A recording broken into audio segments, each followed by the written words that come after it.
ಇದು ಅಶ್ವಬೇಗ ನ್ಯೂಸಿನ exclusive inside ಸುದ್ದಿ. ಬಳ್ಳಾರಿಯ ಬುಲ್ಡೋಸರ್ ರಾಮುಲು, ನಾನಾಗಲೇ ಹೇಳಿದೆ, ರಾಮುಲು ಜನಾರ್ದನ್ ರೆಡ್ಡಿಯವರು ಹುಟ್ಟು ಹಾಕಿದಂತಹ ಟ್ರೆಂಡ್ ಹೆಂಗಿತ್ತು ಒಂದು ಜಮಾನದಲ್ಲಿ ಅಂತಂದರೆ, ಶ್ರೀಮಂತ ಪೊಲಿಟಿಷಿಯನ್ಸ್ ಅಂತ ಅನ್ಕೊಂಡ್ಬಿಡ್ಬೇಕಿದ್ರು. ಮತ್ತು ಹಾಗೆ ಇತ್ತು ಅವ್ರ ಲೈಫ್ ಸ್ಟೈಲು, ಅವರು ಧರಿಸುವಂತಹ ಬಟ್ಟೆ, ಆ ಒಂದು ಲಕ್ಸುರಿಯಸ್ ಕಾರಿನ ಓಡಾಟ, ಆ ಪಕ್ಷ ಸಂಘಟನೆ, ಸುಷ್ಮಾ ಸ್ವರಾಜನ್ ಕರ್ಕೊಂಡು ಬಂದು ಸಾಮೂಹಿಕವಾಗಿ ಕಲ್ಯಾಣ ಮಾಡಿಸಿದ್ದೀವಿ, ಆ ಹೆಲಿಕಾಪ್ಟರ್ನಲ್ಲಿ ಓಡಾಟ, ಮತ್ತು ಅವರಿಬ್ಬರ ಒಂದು ಆತ್ಮೀಯತೆ, ಅದ್ಭುತವಾಗಿ ರಾಜಕಾರಣವನ್ನು ಮಾಡ್ಕೊಂಡು ಹೋದಂಥದ್ದು. ಆದರೆ ಕಾಲಕ್ರಮೇಣ ರಾಜಕೀಯದಲ್ಲಿ ಎಲ್ಲೋ ಒಂದು ಕಡೆ ಕುಸಿದ್ರು, ಸೋಲನ್ನು ಕೂಡ ಅನುಭವಿಸಿದ್ರು. ಸೋತ ನಂತರ ರಾಮುಲು ಅವರನ್ನು ಲಿಟ್ರಲಿ ಸೈಡ್ಲೈನ್ ಮಾಡ್ತಾ ಇದ್ದಾರೆ. ಯಾಕಂತಂದರೆ ಯಾವುದೇ ಒಂದು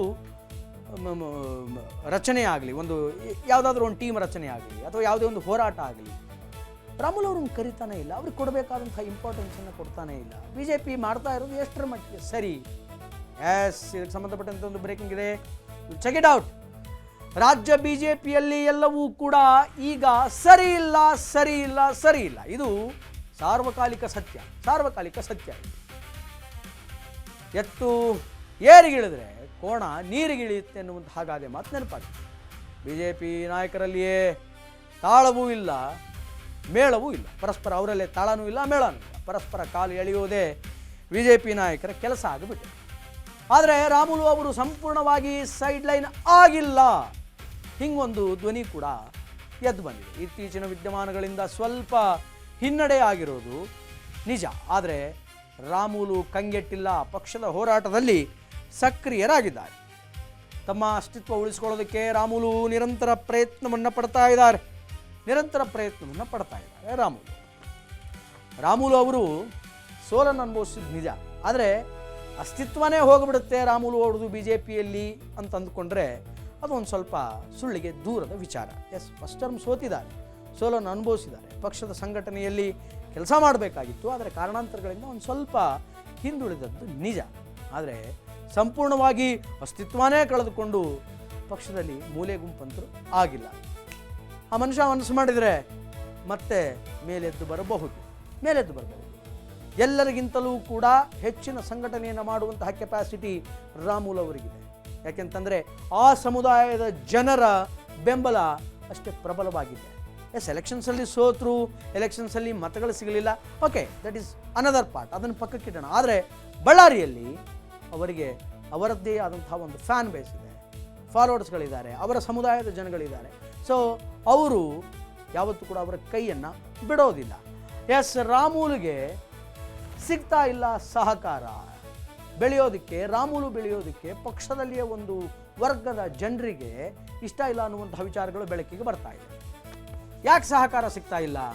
ರಾಮುಲು ಬೆಳೆಯೋದು ಪಕ್ಷದಲ್ಲಿ ಒಂದು ವರ್ಗಕ್ಕೆ ಬೇಕಾಗಿಲ್ಲ, ಒಂದು ವರ್ಗದ ಜನರಿದ್ದಾರೆ, ಆ ಒಂದು ವರ್ಗದ ಜನರಿಗೆ ರಾಮುಲು ಸ್ವಪಕ್ಷದಲ್ಲಿ ಬೆಳೆಯೋದಕ್ಕೆ ಬೇಕಾಗಿಲ್ಲ ಅನ್ನುವಂತಹ ವಿಚಾರಗಳು ಬೆಳಕಿಗೆ ಬರ್ತಾ ಇದೆ.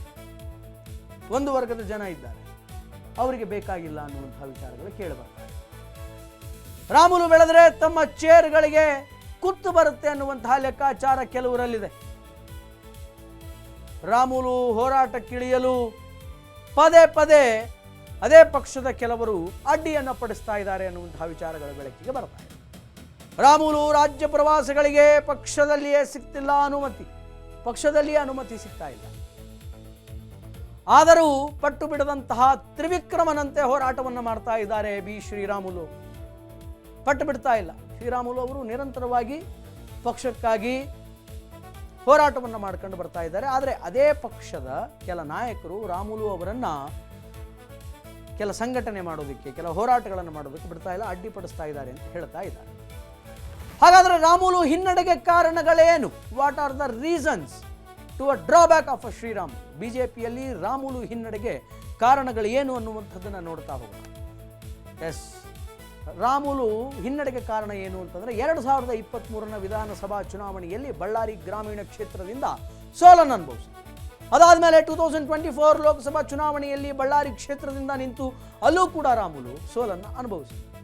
ಹೀಗೆ ಈ ರೀತಿ ಸತತವಾಗಿ 2 ಸೋಲುಗಳನ್ನು ಏಕಾಏಕಿ ಬ್ಯಾಕ್ ಟು ಬ್ಯಾಕ್ ಅವರು ಸೋಲನ್ನು ಕಂಡರು. ಅದು ಎಲ್ಲೋ ಕೊಂಚ ಎಫೆಕ್ಟ್ ಆಗಿದೆ.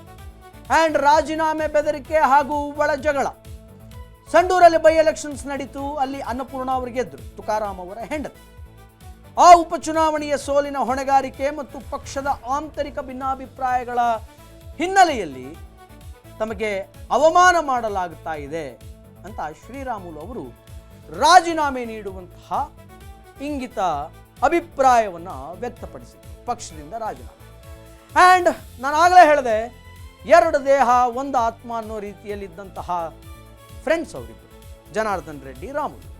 ಸೊ ಜನಾರ್ದನ್ ರೆಡ್ಡಿ ಜೊತೆಗಿನ ಭಿನ್ನಾಭಿಪ್ರಾಯಗಳು, ಒಂದು ಕಾಲದ ಆಪ್ತ ಸ್ನೇಹಿತನಾಗಿದ್ದಂತಹ ಜನಾರ್ದನ್ ರೆಡ್ಡಿ ಜೊತೆಗಿನ ಜಗಳ ಇತ್ತೀಚಿನ ರಾಮುಲು ಅವರ ರಾಜಕೀಯ ಹಿತಾಸಕ್ತಿಗಳಿಗೆ ಕಾರಣದಿಂದಾಗಿ ತೀವ್ರ ಭಿನ್ನಾಭಿಪ್ರಾಯಗಳು ಉಂಟಾಗಿ ಕೆಲವೊಂದು ಕಡೆ ಅದು ಕೂಡ ಮೈನಸ್ ಆಯಿತೇನೋ ಗೊತ್ತಿಲ್ಲ.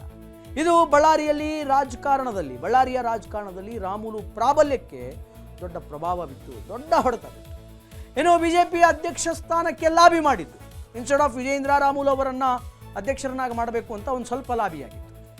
ಸರ್ವ ಪ್ರಮುಖರ ಕೆಂಗಣ್ಣು ಅನ್ನುವಂಥದ್ದು ಆಗ ರಾಮುಲು ಅವರ ಮೇಲೆ ಬಿತ್ತು. ಶ್ರೀರಾಮುಲು ಅವರು ಬಿಜೆಪಿ ರಾಜ್ಯ ಘಟಕದ ಅಧ್ಯಕ್ಷ ಸ್ಥಾನದ ಆಕಾಂಕ್ಷಿ ಕೂಡ ಒಂದು ಜಮಾನದಲ್ಲಿ ಆಗಿತ್ತು. ಇದಕ್ಕಾಗಿಯೇ ಹೈಕಮಾಂಡ್ ಮಟ್ಟದಲ್ಲಿ ಲಾಬಿಯನ್ನು ಕೂಡ ಮಾಡಿದರು. ಇದು ಅನೇಕ ಜನ ಪ್ರಮುಖರ ಕಣ್ಣಿಗೆ, ಕೆಲವು ಕೆಂಗಣ್ಣಿಗೆ ಕಾರಣ ಆಯಿತು ಅಂತ ಹೇಳ್ತಾ ಇದ್ದಾರೆ. ಆ್ಯಂಡ್ BY ವಿಜಯೇಂದ್ರ ಬಣದೊಂದಿಗಿನ ಭಿನ್ನಾಭಿಪ್ರಾಯ ಏನು, BY ವಿಜಯೇಂದ್ರ ಅವರ ವಿರುದ್ಧ ನಿರಂತರವಾಗಿ ವಾಗ್ದಾಳಿಯನ್ನು ಮಾಡ್ತಾ ಇದ್ರಲ್ಲ ರೆಬಲ್ಸ್ಗಳು, ಆ ರೆಬಲ್ಸ್ಗಳ ತಂಡದಲ್ಲಿ ರಾಮುಲು ಕೂಡ ಇದ್ದರು ಅನ್ನುವಂತಹ ಒಂದಿಷ್ಟು ಗುಸುಗುಸು ಅನ್ನುವಂಥದ್ದಿದೆ. ವಿಜಯೇಂದ್ರ ಜೊತೆಗಿನ ಭಿನ್ನಾಭಿಪ್ರಾಯ ಕೂಡ ರಾಮುಲು ಅವರಿಗೆ ರಾಜಕೀಯವಾಗಿ ಸ್ವಲ್ಪದ ಮಟ್ಟಿಗೆ ಹಿನ್ನಡೆಯನ್ನು ಉಂಟು ಮಾಡಿದೆ. ಇದೆಲ್ಲವೂ ಕೂಡ ರಾಮುಲು ಅವರು ಸೈಡ್ಲೈನ್ ಆಗಿದ್ದಾರೆ ಅನ್ನುವಂತಹ ವಿಚಾರಕ್ಕೆ ಕೊಂಚ ಕಾರಣವಾಗುವಂತಹ ಅಂಶಗಳು. ಬಟ್ ಪರ್ಪಸ್ಫುಲಿ ರಾಮುಲು ಅವರು ತಾವೇ ಇಂಟ್ರೆಸ್ಟನ್ನು ಕಳೆದುಕೊಂಡು ಹಿಂದಕ್ಕೆ ಉಳಿದಿದ್ದಾರಾ, ಅಥವಾ ಈ ಎಲ್ಲ ಕಾರಣಗಳಿಂದಾನೇ ರಾಮುಲು ಅವರನ್ನು ಪರ್ಪಸ್ಫುಲಿ ಸೈಡ್ಲೈನ್ ಮಾಡ್ತಾ ಇದೇನಾ ಭಾರತೀಯ ಜನತಾ ಪಾರ್ಟಿ, ಕರ್ನಾಟಕದ ರಾಜ್ಯ ಭಾರತೀಯ ಜನತಾ ಪಾರ್ಟಿ ಅನ್ನುವಂಥದ್ದನ್ನು ನಾವು ಮುಂದಿನ ದಿನಗಳಲ್ಲಿ ಕಾದು ನೋಡಬೇಕಾಗಿದೆ. ಆದರೆ ರಾಮುಲು ಅವರು ಛಲಬಿಡದ ತ್ರಿವಿಕ್ರಮನಂತೆ ಈಗ ಹೋರಾಟವನ್ನು ನಿರಂತರವಾಗಿ ಮಾಡಿಕೊಂಡು ಬರ್ತಾ ಇದ್ದಾರೆ. BJPಯಲ್ಲಿ ನನ್ನ ಚಾರ್ಮ್ ಇನ್ನೂ ಕಡಿಮೆ ಆಗಿಲ್ಲ ಅನ್ನುವಂಥದ್ದನ್ನು ದಿನೇ ದಿನೇ ಪ್ರೂವ್ ಮಾಡಿಕೊಳ್ತಾ ಇದ್ದಾರೆ.